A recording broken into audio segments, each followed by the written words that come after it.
Naila Spencer is one lucky lady this morning. She is over at Formé Millinery. Jenny Fanninsteel is a featured Kentucky Derby milliner.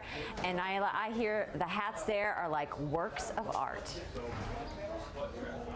Oh my gosh, Claudia, you are so correct. The hats are definitely a work of art, and we're going to show you a little bit about that art making process. So Jenny, tell me where we are right now. So this is where the magic happens here at my hat shop. So when you come into my shop to pick up a hat or get something custom, I really like creating an experience for my customers where they can come back and see the raw materials. Once we determine what hat shape we're doing, we can pick out the colors, the raw materials, the shapes, the colors, the embellishments, the whole 9 yards. So yeah, it's a lot of fun. Amazing. So tell me, okay, what makes your hat making process different than some other people's? Yes. So what I do is called blocking. It's almost a 200-year-old technique where I mold material over these old wooden hat forms.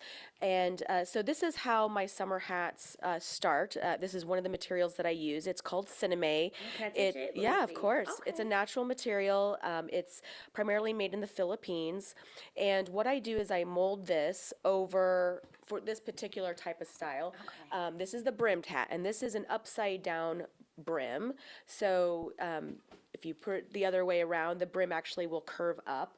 So I took something like this, and then I mold it over the form. Oh, that is and so then cool.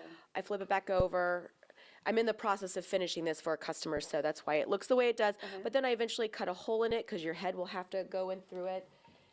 This is the crown. This is two separate pieces because we're doing a two-toned hat. Oh, wow. And then this will be hand sewn over that. And then a wire will be put here. So you can kind of visualize this is a large brim with a flip on one side.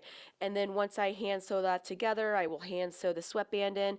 And then I'll add some feather techniques and some bows. And then that will be the completion of this hat.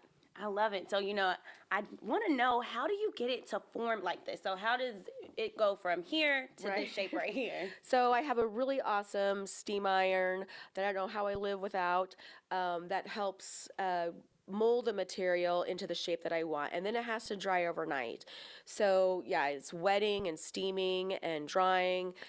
So it's about a 3 to 4 day process from start to finish when I'm making a hat. And then I also am known for my sculptural pieces. So behind me, you'll actually see all of this. These are, this is called Braid. It's mainly made in Switzerland.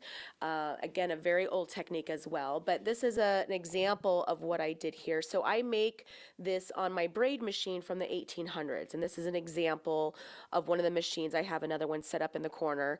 But it shows you how this hat started. And as it's sewing together, I hand sculpt it with my hands, and it creates these sculptural headpieces.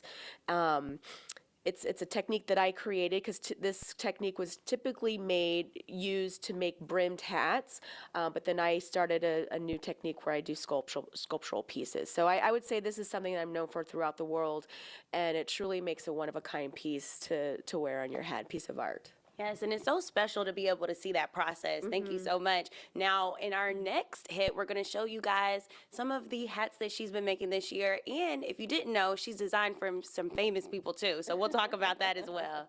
Back to you, Claudia.